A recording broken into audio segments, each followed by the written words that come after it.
Yeah, it's the Matt Zaborski show calling you live and direct from Prague, the Czech Republic, the heart of Central Europe, on a beautiful Saturday afternoon where the humidity is gone and the summer temperature is still trying to hang on. But over here, summer is sort of like in the mid to high 70s, low 80s, so we're not complaining. But as I'm trying to get used to is to have a show for you guys once a week.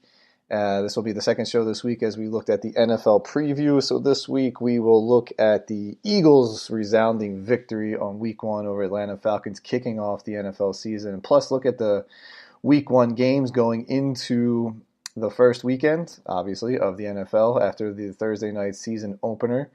And a lot of potential great storylines going around the NFL this week, and we'll look at each one of them and see how it will impact maybe the game Week 1 and also their season. But first, I'd like to thank Spreaker for being invented, for Al Gore for inventing the internet, and for my loyal listeners out there, and hopefully to grow the show in the amount of size and scope each week. It's the first time I'm trying to do a recorded session rather than a live broadcast, so we're going to see how it goes. I try to play some music on the beginning of the Vikings series. I really like that music. I think it's kind of intense and gets the show set. It's not to bang it into your face, but kind of like a slow but intense way to look at it to begin a show. So let's go right into it. We looked at, again, the Week 1 game, the Eagles. When I say a resounding victory, it was a little bit of an overstatement. They beat the Atlanta Falcons 18-12 in Lincoln Financial Field, where they unveiled the World Championship Super Bowl banner led by Brian Dawkins, who introduced it to the fans. The recently enshrined Hall of Famer, Brian Dawkins, the greatest safety in Eagles history, one of the greatest players ever to put on the Eagles uniform. What I liked about his thing, he introduced Jeffrey Lurie. He said the greatest owner in the NFL, and I've always been a Lurie supporter. I know a lot of Eagle fans, especially the hardcore blue-collar fans, do not like Jeffrey Lurie, but he's a guy who has absolutely tried to put a winner onto the Eagles. He tried to make them into a winner without any much of a football background at all. Yes, he was born into money. He got his money from his family. They were big Hollywood producers. Tends to be especially a very leftist-leaning guy when it comes to politics. But at the same time, I think throughout his 23 years as the Eagles football owner, 23 or 24 years as the Eagles football owner, he has tried to put a winning product on the field. You know, Andy Reid, his Eagles did everything but win a Super Bowl, but that was the most magical run in Eagles history. It obviously went down, as many coaches do after 14 years. The last couple of years were sort of marred by bad drafts, horrible free agent signings, very questionable staffing on the coaching staff, and Andy Reid's penchant for not understanding time management and also the use of substitutions and his ability to adjust in-game was the things that really brought him down. The Eagles went out and then hired Chip Kelly, who seemed like the next greatest college coach to come out of the NCAA ranks after leading the Oregon Ducks about as far as you can get Oregon, again, without winning the national championship. But, you know, he looked like he was going to be highly, highly successful. He came out and took the world by storm, made the Eagles a 10-6 and a playoff team his first season. Went to 10-6 his second year, but then became completely off the rails when his Napoleonic complex, where he had to control roster moves and the draft and every little thing possible, overtook his ability to communicate in the modern day NFL. And also I think the final straw for Chip Kelly was when he forced the owner to move his annual holiday Christmas party around Chip Kelly's coaching schedule, and that was the final straw, and Chip Kelly was fired after that. And they bring in Doug Peterson, another Andy Reid disciple along the coaching tree. Doug had a long history in Philadelphia. He was a backup quarterback and the first starting quarterback for Andy Reid's Eagles, stayed on the coaching staff for a little bit after he retired, and then was on Andy Reid's offensive coordinator for Kansas City for quite a number of years before getting tabbed as probably the third or fourth choice for the Eagles head coach, and what a great choice it was by Jeffrey Lurie. So sometimes you get lucky, but I think Jeffrey Lurie did with Doug Peterson because he was turned down by his other candidates, including everyone that's not Adam Gase is still coaching in Miami, but Bob McAdoo has been out in New York, and Tom Coughlin went into retirement, or went to the Jacksonville Jaguars to become their pretty much VP of everything down in Jacksonville. But Doug Peterson comes in and just shows a penchant for understanding team chemistry. He understood, and he's a very aggressive play caller, and he is a fantastic coach, a guy who understands the locker room in the NFL. Has won Super Bowl as a player, was never, and has been put himself into as a player. He was pretty much the winning quarterback when Don Shula won his record-setting wins as a head coach when Doug Peterson, I believe, was a first or second-year player in the Miami Dolphins, and Peterson had come off the bench and rallied Don Shula's Dolphins over the Philadelphia Eagles at that time to take the all-time record at Vet Stadium. So Peterson has a history of winning. He just was never been the star quarterback, but right now he is the star coach of the league for the NFL right now as he upset Bill Belichick and then the New England Patriots dynasty in the last year's Super Bowl. We all know about that. But again, just getting off on a tangent, but basically I love the idea when Dawkins introduced Jeff Lurie as the best owner in football. And I think Lurie has done absolutely a fantastic job leading the Eagles to becoming a preeminent franchise in the NFL, especially since he hired Andy Reid. The run from Andy Reid's Eagles up until about 2011 was magical. The Chip Kelly years started out okay, but then ended in a big-time thud with a roster that seemed very devoid of talent except at a few positions. He also had the chutzpah to elevate Howie Roseman and to hire Joe Douglas. And that has been his greatest move, is that Howie Roseman learned from his mistakes. Howie Roseman learned how to become a general manager. And when Chip Kelly sort of pushed Howie Roseman aside, I would say, was pretty much said, well, Howie has to go or I go. And Jeffrey Lurie sided with Chip Kelly. But Howie Roseman took that year off and studied how all other successful franchises in many different sports around the world, how they are managed, how they manage the modern athletes, all the modern demands that come with being an athlete in today's society where social media is prevalent, where it's not about publishing the most factual article, it's about being the first one to drop the story, no matter how factual or erroneous it is, and also be taking pictures, and not just with Facebook, but Instagram, Snapchat, and all these Periscope and all these live short video photography photo applications where words don't define the story, but the picture does. So that leads us into the fact that the Eagles built a Super Bowl winning team, and it looks like a very a team with a lot of depth heading into their defending season, the 2018-2019 season. And they started off with a very, very tough game against an Atlanta Falcons, a team that many people think will either win the NFC South in probably the best division of football, or at least get a wild card out of the NFC. And I sort of agree. I think the Atlanta Falcons last year had a tough year adjusting to the new offensive coordinator, Steve Sarkisian, formerly the coach of USC, University of Washington, and offensive coordinator for Nick Saban in Alabama, gets elevated to take the Atlanta offensive coordinator. They had to adjust last year. Julio Jones, their all-world wide receiver, had over 1,400 yards, but only 3 touchdowns. And I think he's the first receiver ever to have so many yards without a touchdown, with so little touchdowns, with 3 of them. And they go into the playoffs last year as a 6th seed. They had a very tough matchup going against the NFL darlings, as I should say, the LA Rams. It seems like the NFL is just so ready for the Rams to take over the NFL by the promotion and the great young hotshot head coach, the young quarterback, probably the best running back in the game, and now retooled the defense. But anyway, Atlanta goes into LA last year, upsets the Rams in Los Angeles, moves on to Philadelphia, and should have upset the Eagles. They had a chance to win it at the end of the game. Julio Jones slips on a 4th and goal from about the 9-yard line.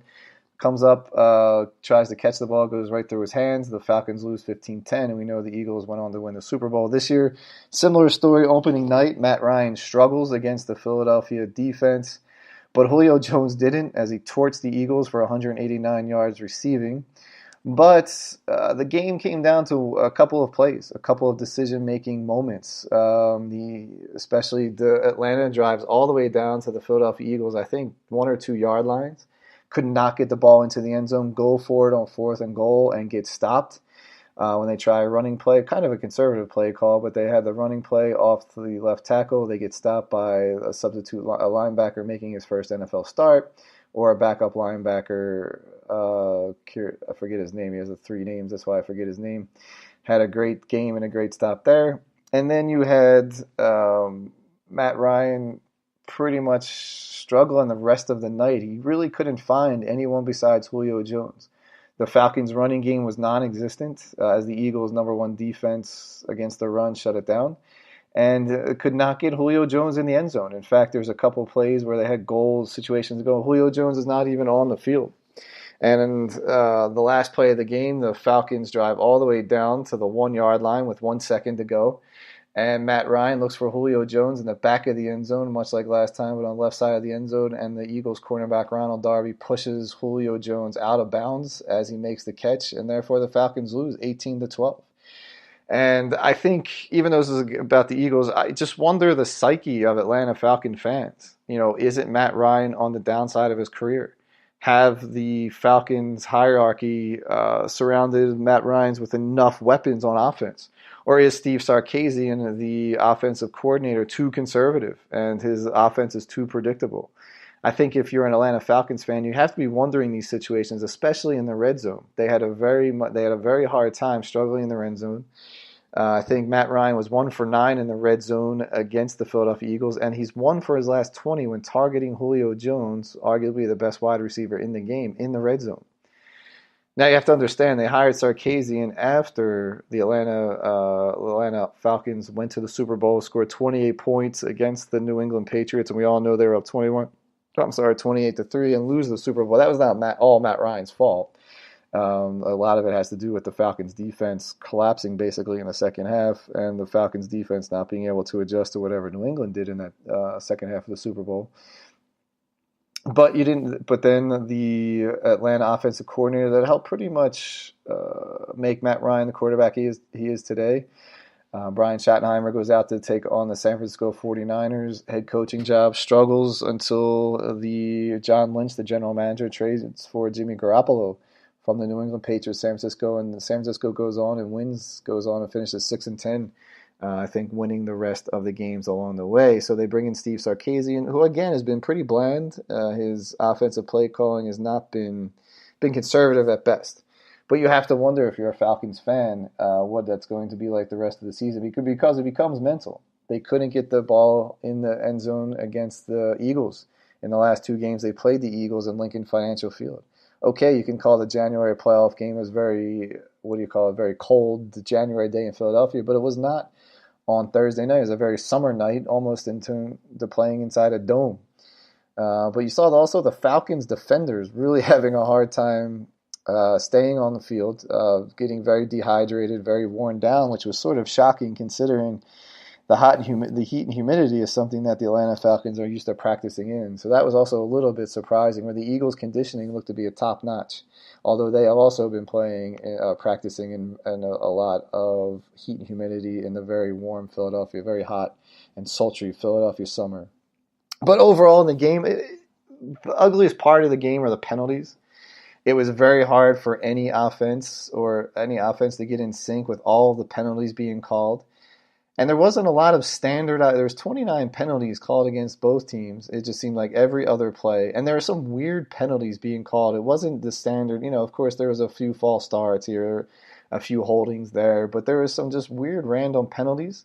And the one penalty that wasn't called, that was under much scrutiny in the preseason, was the defending player leading with his helmet to try to make a tackle. None of those were called. There are a few, like Zach Ertz got called on what could have been a crucial down for the Eagles. The Eagles, I think, were in 3rd and 7. They convert the first down to Nelson Aguilar, but then Zach Ertz gets called for something like picking the guy when all he did was sort of just block the guy and then sort of rolled off of him. I thought that was kind of chippy. I thought some of the calls against the Falcons, the roughing the passer call was was a little bit much. It wasn't really roughing the passer.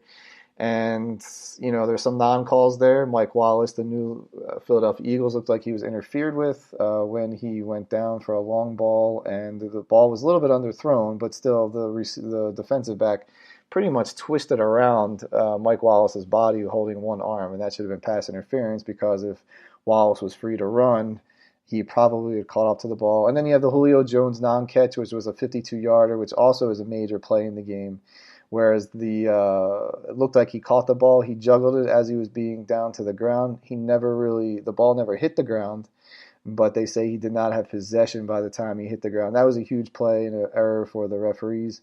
And then Jordan Hicks, when it looked like the Eagles had made a stand, gets called for, it wasn't pass interference, it was something like defensive, impeding the offensive player, some weird call again. I just thought the refs were out of sync, and I really think in the last couple of years the refs have become a lot of scrutiny. I think the game is just moving too fast for them, and I think their eyes can't really catch up to what or their brain's not processing fast enough what their eyes are seeing, or maybe they're seeing stuff that isn't really there. The non-call on Julio Jones or the non-catch should have been a catch. And some of the penalties I felt like were just really ticky-tack and just kind of strange in nature there. The Eagles held on without Alshon Jeffrey, their number one wide receiver, and it was announced that Alshon and both franchise quarterback Carson Wentz are probably out until October.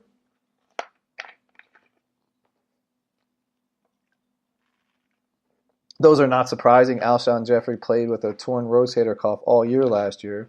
And when people were criticizing him for not being on the same page with Carson Wentz as a new quarterback receiver tandem, that was fair because it takes time to develop chemistry, as you see with Mike Wallace in Game 1.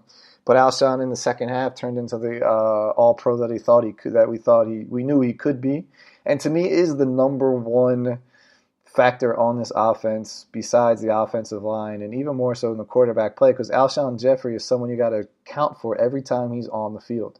And you saw that on Thursday night, the Eagles had no real outside threats. Like Mike Wallace was targeted twice. Sheldon Gibson on the outside was not targeted at all.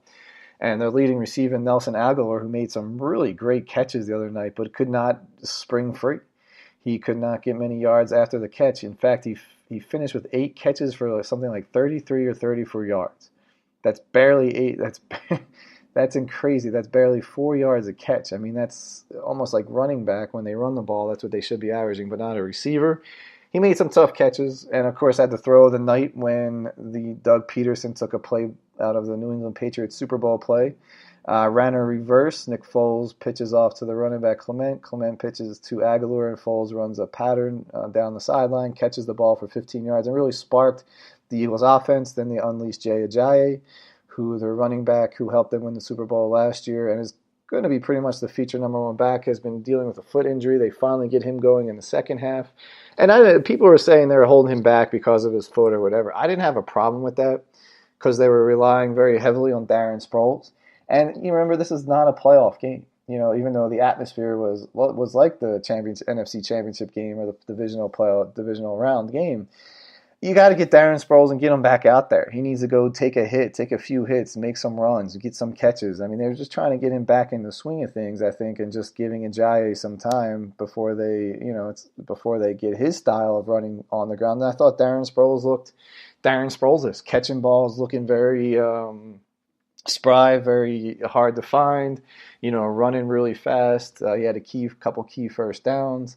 And had one run where it looked like he was about to spring it free, and he got tackled at the last second, or tackled with coming out of the linebacker. But if he oversteps that, it could have been a touchdown. He looked like the Darren Sproles of old. Even on the punt returns, you could see in the second half, he looked like he was starting to get his punt return legs under him. And I thought that was the reason why they held Jay Ajayi and Corey Clement back a little bit, just to get Sproles' legs under him and just let him take that hit again. And Jason Peters, the all-world left tackle, he looked fantastic going up against Vic Beasley II and dominating the Atlanta Falcons star defensive end. And he looks like he didn't lose a step, even though he tore up his knee last year in October. I think he got hurt the same game as Darren Sproles did last year as well.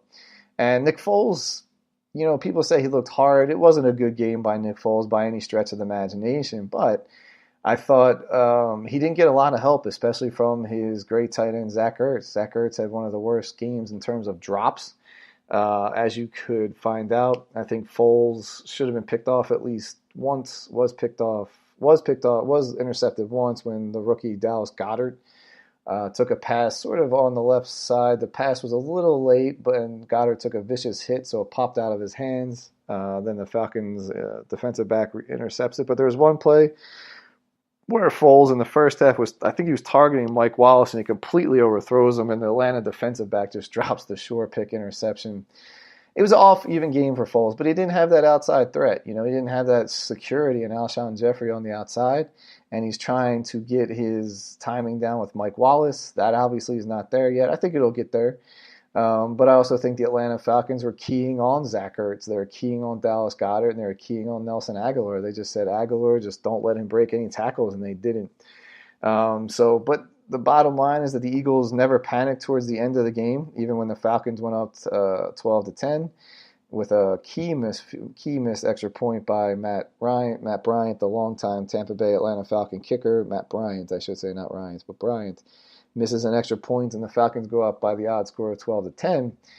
The Eagles defense never panicked. They made the right plays. They turned the pressure up on Matt Ryan. I do think one of the best throws I think I've seen a quarterback make is on 3rd and 17.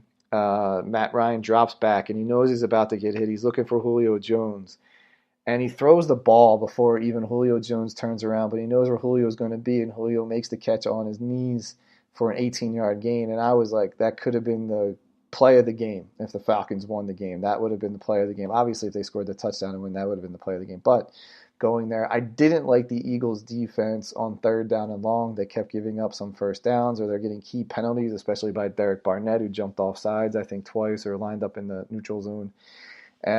Gave the Falcons kind of like new life on to make those penalties into first downs when the Eagles made the stop on the play before the penalty was called. And those things could have really hurt the Eagles, but they didn't. They showed the resiliency, and what a great way to open the season. I predicted they would win the game. I didn't give a real score. I thought it would be the low-scoring game that it was, and just an ugly game. Those Thursday night games got to go, as Thursday night games, the opening season usually go, and they do have to go. It's ridiculous that the NFL opens on a Thursday night. And I coach American football over here at the Prague Mustangs, and I was talking to Eric South as we had a coaches meeting on Thursday night here in Prague, mere 8 hours before the game. And he was saying, the NFL wants to make the sport globally, make it more internationally aware. They've, again, all the games that are happening in London and in Europe, there's a lot of support for American football. It's just not in the mainstream. Here in the Czech Republic, we have over 25 teams playing in the leagues. There's women's teams that play here, and it's, they go by the NCAA rules. Now there's some other leagues other people trying to form their own leagues here and this, that, or whatever. But Eric was like, well, why do they keep having, they have 4 nights of prime time, or 3 nights, Thursday night, Sunday night, and Monday night. And he's like, if, you're over here, or if you're in Asia, the games are starting at 8:30 in the morning. They're 12 hours ahead. For us here in Europe, it's 2:30 in the morning. And, I do wake up. I watch the games as much as possible. I got up about 2 o'clock, and I was up till 7 in the morning as the game finally finished around 6:45, thanks to all the penalties, or 6:30 in the morning over here. But thanks to all the penalties, the weather delay, which isn't the fault of anyone. But those are the things. And he's like, why are they trying to, have so many night games? It works very well in the U.S., but for international people, it really doesn't help when you have these games going so early in the morning. The next day you're lost at work. Even if you stay up to watch the half is around 4 or 5 a.m. over here, and you have to get up and be in the office by 8 or 9 o'clock. It's relatively hard to grow that sport, and I think the Thursday night games are oversaturation in the U.S. I really do. I think it's a oversaturation. I don't mind the Sunday night games. That's the game of the week now. The Monday night games, it's just tradition. I don't have a problem with those games unless the Eagles are playing. And I think that's just enough. But I think the NFL is doing an oversaturation as, like I said, you don't get to sleep till like 6:30, 7 o'clock in the morning. Here at the end of the Eagles-Falcons game, that was just an awful game, marred with a lot of penalties. And the Eagles prevailed. That's what seems to be the case. Couple of things just to move on. The defense is for real. It looks like the Eagles have found a punter to take Doug Jones's place, the best Eagles punter in history. They gave Craig Johnston, who had a fantastic night. I think he punted for an average of 53.5 yards. And it looks like the Eagles are going to have, it's going to be not a very proficient offense until Alshon Jeffrey comes back, until Mac Hollins comes back, and until Carson Wentz comes back. It looks like Foles is going to have to make do with the game that he has. Let's just hope that the offensive line stays healthy, and let's hope the running backs, Corey Clement, Jay Ajayi, and Darren Sproles stay healthy, and Zach Ertz and Dallas Goedert continue to develop. Dallas Goedert as a tight end, and Zach Ertz bounces back from an ugly game. But again, with Wentz, he did his pregame warm up, and Rodney Harrison, because you get the broadcast, the former all Pro Bowl safety for the Chargers, and I think he played for Denver as well, or New England, actually won some Super Bowls in New England. Sorry. He tore his ACL up, and he said he watched Carson Wentz running around on the field. He said he looks like he's favoring the knee. Wentz has not been cleared for contact, and I'm fine with that. I'm fine until they hold him healthy. People are like, well, maybe in week 3 they try to rush him back. There's no need to rush Carson Wentz back. He tore up his ACL and his LCL. Okay, it wasn't just a standard ACL injury, and it's only been since December. It's a 9 to 12 month process, and he's in month 9 right now. If he doesn't look good, hold him out. I say my original prediction going into the first podcast this year, this is the third one, I said hold him out till after the bye. Let's see the Eagles get through the first 8 games, first 2 quarters of the season, or first 10 games. I forget what that will be at the end of October. But hold him out till then. Let him get the bye. Let's see how he looks in there. If he is able to come back early on, hold him out till game 6 against the Giants. You look at these first 4 games. I said they'll go 4-0, and this was their biggest test. They go on the road to Tampa Bay next week. Another AFC South showdown. That will be, I think, a game the Eagles should win easily with their defense. The other thing is the game will be in Tampa. The game will be also very hot and humid, much like it was Thursday night, but the Eagles were not gassed, and the Eagles get sort of like this mini-bye coming off the Thursday night game. They should beat which I think is a pretty mediocre Bucs team. Then they're at home against Indianapolis, the week 3. I look for that to be another win for the Eagles just because you have Andrew Luck coming back, but the Indianapolis Colts have no defense, and hopefully the Eagles offense will be able to get a little bit more in sync. And then they have Tennessee Titans on the road in Tennessee. That'll be an interesting game. Could be a little bit more of a challenge of a game on the road, but I think they should be able to go 4-0 going into that Vikings game, which I look at if Carson Wentz is available to come back, not to bring him back, merely because the Vikings are going to be coming after him and his knees, and that's not the first game you want to come back. The week after the Vikings game, week 6, they play the Giants in the first divisional game. And if he's ready to go by then, I think I'd try to bring him back by then. But if not, I would be as very conservative as possible. Hold him out till after the bye, after they play the London game here against the Jacksonville Jaguars, which will also be a huge defensive battle. I think that to hold him back after the bye will work well. And I also look at the kind of the strategy with that is sort of how sometimes in baseball, when teams get closer to the playoffs, they'll call up hotshot pitching prospects who pitch fast and throw them in relief roles. And what that was able to do was throw off teams in the playoffs who have never seen this pitcher pitch and not have much, much film on them, much identity of what they're going to be, and they'll dominate. The Angels did it with K-Rod in 2002. They bring him up, throw him as a middle reliever, helps them win the World Series. The Tampa Bay Rays did it with David Price in 2008 again when the Phillies and Rays played in the playoffs. He came in and got the Rays to the World Series, and they had a chance to win the World Series. And then you see with guys like Andrew Miller, he wasn't a hotshot prospect, but he comes up, Cleveland throws him in the bullpen, and he dominates. And I think if you bring Carson Wentz sort of like intangibles off of the bench, but insert him into the lineup after the bye, that could throw some teams off leading into the last quarter of the season.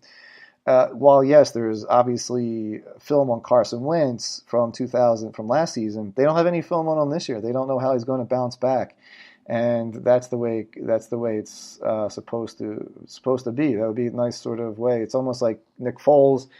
Teams going into the playoffs weren't sure what Nick Foles you were going to get, the one that led the Eagles to victory after Carson Wentz gets hurt, or against the Giants, or the bad Nick Foles that looked awful the last 2 games of the season. And it turned out we got the greatest Nick Foles, one of the greatest quarterback performances in playoff history, and that's rightfully so. Not just because I'm an Eagles fan, but if you look at Nick Foles' stats in the playoffs last year, they're up there, if not the best performance ever by a quarterback, especially a backup quarterback in the playoffs. So looking into, like I said, just I think the Eagles will easily get through this first quarter of the season at 4-0. I don't really see. I see Tennessee maybe be able to handle them, and if somehow Indianapolis somehow shuts down the Eagles' offense, which I don't see happening, I think the Eagles will go there. So that's good. As an Eagles fan, as much as the Thursday night games aren't so tough because the next day is Friday, then you have Saturday. Like I said, I was up till 7 a.m. I work from home, so I slept till about, I think, 10 o'clock and then started working from then on, and I worked all the way till about 8 o'clock last night. Sure, I took some time off for some lunch and for a walk or whatever, but that's what you kind of do over here with those games. But when they're Monday nights, they can throw off your whole week. It is now Saturday afternoon, and I still feel kind of tired from the Eagles game the other night. But we get to sit back and watch week one. It's sort of a scouting week. And let's break down and look in going into the week one schedule for the NFL. By the way, it's the Matt Kwazaborski Show, calling you live and direct from Prague, the Czech Republic. And I'm going to take a short little break here before we look and preview the games going into week one. All right, we're back. Matt Kwazaborski Show, calling from Prague, the Czech Republic. And some storylines going into week one. The first was this bombshell of a trade where the Oakland Raiders traded one of the best defensive players in all of the NFL, Khalil Mack, to the Chicago Bears for about 4 or 5 draft picks, including 2 number 1 draft picks. The Raiders sent all-world defensive linebacker Khalil Mack to the Chicago Bears, where Mack promptly signs a 8-year, $142 million contract, or whatever, making him the richest defensive player ever in the NFL, something like $90 million guaranteed. And he beat the record by 33 hours, where the Rams signed all-world defensive tackle Aaron Donald to, I also think, like an 8-year, 7-year, $137 million deal with $87 million guaranteed. And rightfully so, John Gruden has been under extreme amounts of criticism for trading one of the best defensive players in the NFL. The only thing he did good in that trade was trade him out of the AFC, so the Raiders only have to see Khalil Mack maybe once every 4 years. It might never see him, so who knows? I'm not really sure when the Bears and Raiders are scheduled to play. A lot of people are saying, there is some criticism from players on his own team, including Bruce Irvin, former Super Bowl champion of Seattle Seahawks, who basically said no effing way. And then even David Carr, their franchise quarterback, said no way. That they traded him traded him in general.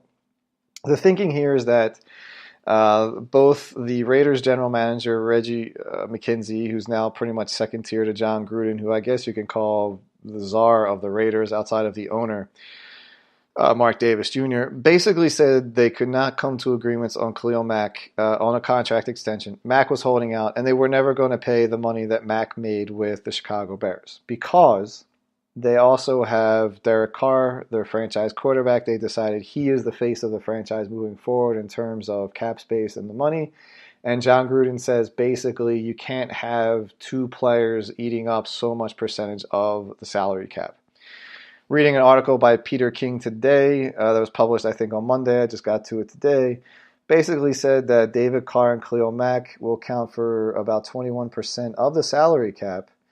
But over time, that number will decrease because the amount of money that the salary cap has been increased every year in the NFL. I think it goes up by an average of $10 million a year. So by the time Mack's deal and Carl's deal sort of hit an expiration, if Mack had signed the same contract that he did with the Bears, with the Raiders, it wouldn't have been as handicap issue as John Gruden seems to think it's going to be. The other thing is look, we weren't going to sign him. Why not trade him to the highest bidder? That's what they did. The Raiders are a team pretty much not going anywhere this year with Khalil Mack. They don't have a bevy of draft picks, so they get 2 number 1 draft picks back. They sort of mistakenly shipped off a second-round draft pick to the Chicago Bears, which in essence could turn into be, in 2 years, could turn into be a very high draft pick almost, at the start of the second round for the Chicago Bears. I thought that was a boon for the Bears to also get that in Khalil Mack. And the thinking is, the way I look at it, I think that, the Raiders, can those number 1 draft picks, they might not turn into the what do you call it, the production of Khalil Mack, and they might not even draft another linebacker, defensive end. They could draft a couple offensive linemen. It's also where the Bears going to be drafting. I think the Bears this year are going to improve much, much more than they did under John Fox, who was pretty much a holdover coach between Lovie Smith and now Matt Nige out of Kansas City, the former offensive coordinator, who's learned under Andy Reid. And he learns how to run a franchise and an organization. I should say organization and a team, not just a guy who goes out with X's and O's. But he understands how to put a new and a winning culture into Chicago Bears. Chicago Bears have some talent on defense. They traded up for Mitch Trubisky last year to draft him number 2 overall, which, obviously after one season, the jury's still out on Mitch Trubisky. But they're bold moves by the Bears. And I think this year the Bears, looking at the division, probably will finish 3rd in the NFC North behind the Vikings and the Packers, and could be make a late season push for a wild card. I don't think so. They also, I think they're going to be a better team than last year, but I think Detroit will also be better, and San Francisco is going to be better, and in the whole conference. So I don't see them making a playoff push. So that pick could be in the teens this year. It could be in top 10, top 15. Okay, for the Oakland Raiders. Then going into the next year, I guess they gave up the other number 1 draft pick. Chicago could be much better next season, 2019. That pick could be anywhere between 15 and 25. So, are those players, if you figure the average drafting round, let's say they'll be pick 12 and pick 22. Will those 2 players be able to pan out to be a Khalil Mack? The odds are not really, but they could be depth players who give the chance for the Raiders to become a consistently winning franchise. I'm mixed on the thing. I think if Mack wasn't going to sign a deal with the Raiders, then they had to trade him. But at the same time, you're trading one of the best defensive players in the league. So I think that could come back to haunt John Gruden, especially if those draft picks don't pan out. John Gruden isn't a coach. When he was with the Tampa Bay Bucks, he did not like coaching rookies. He wanted veterans, because they understood the NFL, because he saw it was too much time wasted on trying to train rookies on how to play in the NFL, how to be in the locker room in the NFL, how to handle yourself off the field. He just wants guys to fit into his system and to teach them his style of play in the NFL, his offensive schemes, and therefore they'll be much more apt to pick up the offense rather than waste time on teaching receivers how to run routes correctly, running backs how to hit the hole, quarterbacks how to do their footwork, this, that, or whatever that John Gruden doesn't really seem to want to teach. So it will be quite interesting to see how the Gruden change goes. I think the whole Gruden thing is going to blow up in Oakland's face, but who am I to say for that? It hasn't worked out well in the past with Mike Shanahan, Joe Gibbs, when they hire these guys after 5-6 years being retired, and Gruden was gone for about 6-7 years in the ESPN broadcast booth. But the more intriguing matchup, I think, going to week 1 is Cleveland Browns against the Pittsburgh Steelers. And Pittsburgh is in a hell of a lot of controversy this day. Le'Veon Bell, their all-world and probably second best running back in the NFL. Some can argue he's the best behind Todd Gurley or above Todd Gurley, but neither that to say he's one of the top 2 running backs in the league. Has wanted a new contract for a while.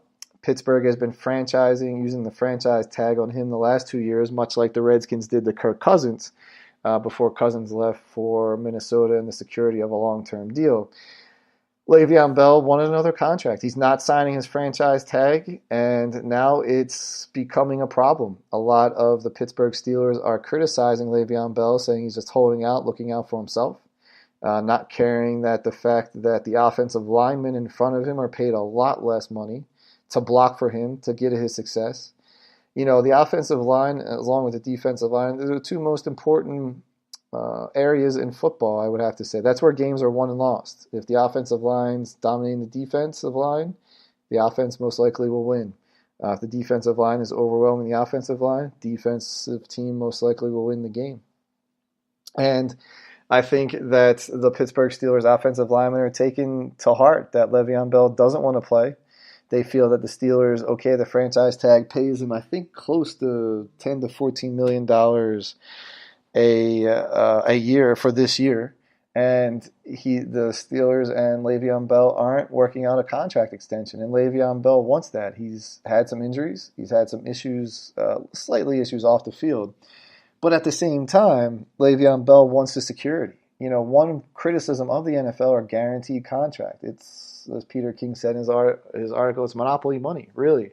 Players can be cut and tossed aside many times, and you see guys getting cut now because they have injuries, and they weren't going to be a factor to play in going into training camp, whether it's an injury release. Jordan Matthews, the former Eagles, was released by the Patriots because of injury issues and not really his production, just because he couldn't practice.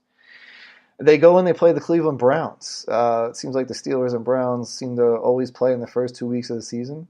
The Cleveland Browns coming off an 0-16 season and 1-31 in their last 2 seasons under Hugh Jackson, a coach that's very well respected around the league, and a coach that a lot of people thought was unceremoniously fired out Oakland after only a year.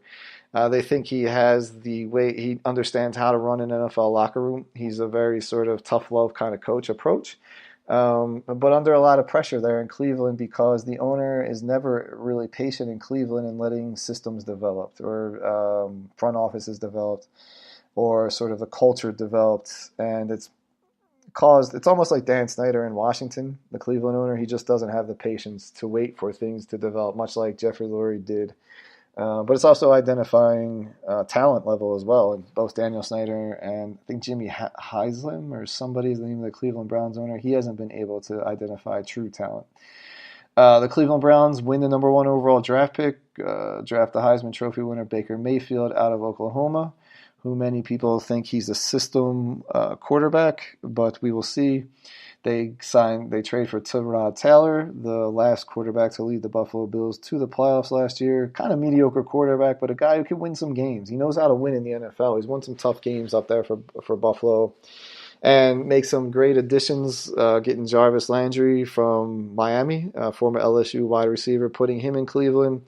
They also get Josh Gordon back, and they also drafted Callaway, a wide receiver, a tremendous amount of potential, a little bit of off-the-field problems, but has a lot of potential. They have a pretty decent, strong running game, and a lot of people were praising the offensive line last year of Cleveland. So they get that offensive line back. And they've upgraded the defense as well. So long story short, it looks like Cleveland is not going to be 0-16. And they have a chance to make a tremendous statement in front of the Cleveland fans, especially after LeBron James leaves for the Los Angeles Lakers, leaves the Cleveland Cavaliers. I don't blame LeBron. It's a different conversation. But it gives a chance for Cleveland Browns to be put on the map in Cleveland sports. Right now, the Indians are looking like World Series contenders once again. But it gives a chance to Browns to get back some of their fans against Pittsburgh. That it's going to have a lot of controversy coming in to this week, and Ben Roethlisberger doesn't always play well in Cleveland. So that is going to be an interesting matchup. So let's go right into it. As I picked the Eagles game was interesting when you look at the point spread. And if you don't know how point spreads work, I'll explain it to you very quickly. For example, going into the Thursday night game, couple days before, the Eagles were favored by 4.5 points, which basically means the Eagles had to, if you bet on the Eagles, they had to win by 5 points or more. But that line dropped all the way to where the Atlanta Falcons were favored by 1.5 points. And that means the Atlanta Falcons had to win the game at least by 2 points or more. And at one point they were up 12-10, I think late in the third, early fourth quarter. If you had bet Atlanta at that point, they would have won. But as we know, the Eagles won 18-12, and the Eagles, if you bet the Eagles, they win the game. If you bet the Falcons, you lost. So, for example, the first game we talked about already, Pittsburgh at Cleveland.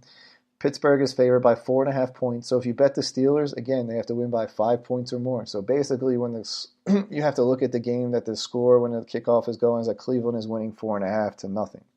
Sorry, I have to take a drink of water. Sorry, I had to take a small break there. So basically, the NFL with Las Vegas thinks that Pittsburgh is going to win by 4.5 points. Looking at this game, I'm going to go with Cleveland. Cleveland at home, 4.5 points. I think Pittsburgh, if they win only by a field goal. I don't see them winning by a touchdown or maybe 2 field goals. I think it's going to be a very, very close game. I think you have a lot of the emotion on the side of the Cleveland Browns. And I think they have a lot of new faces that want to win. And they want to win very soon. And you have a Pittsburgh team also a team, coming with a quarterback who's been contemplating retirement ever since they lost the devastating injury to Frazier in the middle of Deshaun. I think his name is Frazier. in the middle. The Pittsburgh defense has not been the same. They gave up 42 points to 42 or 45 points to Jacksonville and Blake Bortles in the playoff game in Pittsburgh last year.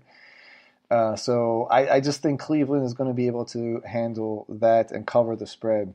Next game, San Fran goes on the road at Minnesota. Minnesota's favored by 6.5 points. Before the Jared McKinnon injury, I think I would have picked the 49ers, but I think you have the Minnesota Vikings, a defense that was absolutely decimated by my Philadelphia Eagles in the NFC Championship game, has a lot to prove to themselves and to their fans, and without San Francisco having any much of a running game anymore, and I think that's a huge loss for San Francisco. They lose the former Vikings running back Jared McKinnon to a torn ACL, and McKinnon was kind of one of those guys who could do it all. He could catch the ball out of the backfield. He could get you some good yards. And I think Minnesota can just pin their ears back and go after Garoppolo. They also want to knock Garoppolo off his high horse. I think Minnesota wins that game and wins that game big. The pick of the week is Cincinnati going to Indianapolis. There are some pundits on SI.com who think Cincinnati can sneak in and either win the division. I think Peter King, formerly of SI, thinks they can win the division, but a lot of people think they could be a wild card team. I think they could be the worst team in the AFC North, but who knows. Anyway, they go into Indianapolis against Andrew Luck making his comeback in Indy. I think it's going to be a great story. It's a great story already for Indy. I just don't see Indy having much depth outside, especially on defense. And you got to remember, Cincinnati's got not only A.J. Green, they get their number one wide receiver last year, John Ross, who missed most of last year with injury. He comes back. And you also have the running back that they drafted last year in the second round. Can't forget it. I'm forgetting his name right now, but he has a lot of off-the-field issues, including domestic abuse, abuse charges or abuse accusations. But he'll be looking to – didn't have a great rookie year, but I think he's going to look to improve himself. So I think Cincinnati wins that game and wins it outright. Buffalo, what a mess they are. They go into Baltimore. Baltimore is favored by 7.5. I think the Ravens have a lot more weapons on offense. They still have a very stout defense. And Buffalo is starting Nathan Peterman, who threw 5 interceptions in his debut. And I don't understand Buffalo. They went out and traded for A.J. McCarron of the formerly of Cincinnati Bengals, who looked like he should have won the starting job in Buffalo. Hurts his shoulder. Then, for all of a sudden, trades him to Oakland for no apparent reason. I guess there were some issues with culture clashes in there. And, of course, Buffalo drafted the rookie Josh Allen, but they're not even starting him. They're starting Nathan Peterman against Baltimore. And Baltimore's secondary has to be licking their chops. You got the Jacksonville Jaguars, pretty much an upstart team with one of the best defenses, if not in the NFL, maybe in all of the AFC. They go into the Giants, again, who rebuilt their offensive line, signing Nate Solder, drafting Villanueva in the second round. They draft Saquon Barkley in the first round. And while the Giants seem to be better on paper offensively, Jacksonville defense, I think, has a lot to prove. In there, you also have Tom Coughlin going back to New York as the executive of the Jacksonville Jaguars. I think the Jaguars win that game. They're only favored by 3, and I think they win that game. Tampa Bay goes into New Orleans. The Saints pretty much believe they should have been in the Super Bowl. If you talk to Alvin Kamara, he says we were just one stupid play from playing the Eagles, and we would have beat them a lot in the NFC Championship game. You have a Tampa Bay franchise that's without their franchise quarterback, Winston, but they start the longtime Wiley veteran Ryan Fitzpatrick down there. 9.5 points, Tampa Bay. The over-under is 49.5. I think the Saints will cover that. Another great matchup is the return of Deshaun Watson for the Houston Texans, who looks like they found a new franchise quarterback who unfortunately tore his ACL last year, goes into New England. And also reading the article today by Peter King, it's something where Houston's played in New England for like the 4th time in like 3 years, including a playoff game. It's kind of an anomaly, but Houston goes back to New England. New England, fresh off the Super Bowl loss to my Philadelphia Eagles, have a lot to prove. I think, though, Houston...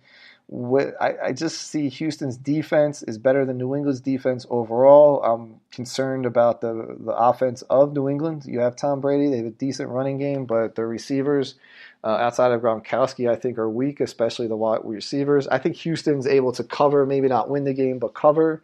One of the most mediocre games, you have the Tennessee Titans going into Miami. Tennessee favored by -1 in Miami. look, Marcus Mariota, did lead an upset of the Kansas City Chiefs. That's who it was last year. Last week I said Denver. Last year he goes into this game against Miami, but you have Adam Gase, who's now got his team. They got rid of Sue is off of that team. They got rid of some character guys, or I would say bad character guys, off of Miami.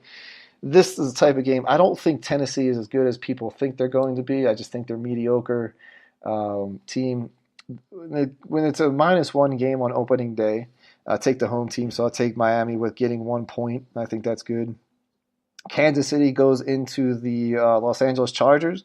The Chargers were a team that made a late season run last year. They made a late season playoff push. They just started out. I think they started out 2-6 and finished like 9-7. You can't start out 2-6 and think to make the playoffs all of the time. And you also have the Kansas City Chiefs with the rookie quarterback Pat Mahomes, and they go into the Chargers. Chargers are favored by 3.5. A lot of people have the Chargers and Kansas City battling it out for the division. Some say for the championship game, and some people even have Andy Reid winning the Super Bowl. It's not there yet. Not with a rookie quarterback. I don't see that, and I think the Chargers will cover the 3.5 against Kansas City just because Kansas City will be starting a rookie quarterback on the road. Seattle goes into Denver. Both teams sort of their peak as successful franchises in the early 2000s, not the early, the mid 2000s till now. It's sort of over for both franchises there. Denver signs Case Keenum to hold over a quarterback, and then Seattle, their Legion of Boom is pretty much gone now. There's not much Legion or Boom left. To that defense, of course, they still have all-world quarterback Russell Wilson, who throws himself into the MVP candidacy every year. Denver's defense, I think, is tough. Again, on the road. Seattle goes on the road to Denver. I'll take Denver at home with the points. Dallas is at Carolina. We all know about they get rid of Dez Bryant. And first of all, Eagles fans talking about Dez Bryant's ridiculous. Even the Cleveland Browns didn't want Dez Bryant. That goes to show you that Dez Bryant's days are probably done as an effective NFL wide receiver. He comes with too much attitude, too much baggage to really, if you're not going to be that much of a productive person, then we're not going to put up with your bullshit. I don't see Dez Bryant signing with the Philadelphia Eagles. Hopefully not, unless something weird, unless 3 more wide receivers go down. Carolina, I think, is a team that's on the downward trend. They lost 2 offensive linemen, didn't even try to replace many of them. I think they do get they pick up Torrey Smith from the Eagles. I think that helps. He becomes a deep threat, but they lose Jonathan Stewart out of the backfield. They're going to count a lot on Christian McCaffrey, the Stanford running back they drafted number 8 overall, and I think is a bit overrated at this point. And I think without a strong offensive line, they're going to struggle this year. But Dallas also has some issues along the offensive line. Their all-pro center, Travis Frederick, has a rare immunity deficiency disease where his immune system is attacking his nervous system, which causes it's an autoimmune disease or deficiency. Those things are very, very hard to come back from, even as a normal human being, to go back to a normal routine, or an active routine, I should say, let alone play NFL football. That's a huge loss for the Dallas Cowboys, who are already having some issues along an offensive line that just 2-3 years ago was considered the best offensive line in football and rising. Of course, Dallas gets back Ezekiel Elliott, but they also lose Dez Bryant, as we talked about. They also lose, I think, Hall of Famer Jason Witten at tight end. I think that's a huge loss for them. I think they did slightly upgrade the wide receiver position, getting Hurd from Jacksonville. They have Cole Beasley, and they have someone else that they signed. I can't remember. I think that's going to make the passing game for Dak Prescott a little bit easier at the wide receiver position, but it's a huge loss at the tight end position. And I think Elliott still has a lot to prove on the ground. It looks like he's ready to go. But again, running back's got to be good as good as their offensive line is, and we'll see how he bounces back. Long story short, I think Dallas is headed for a disastrous year, and I think Carolina easily covers. Another game that's mediocre is Washington. The Redskins go into Arizona. Arizona's favored by 1 because they're at home. Take Arizona. I'd like to see Sam Bradford succeed, as much as Eagles fans don't like the guy. I do like to see him sort of have a decent season out in Arizona. If not, I like the rookie Josh Rosen. out there. And don't forget that Arizona gets back their running back David Johnson, who who's considered in the top 5 conversation of running backs. Washington has Adrian Peterson, the former Cardinal, is going to be their starting running back, and I think that just shows you all the state of running back affairs in Washington.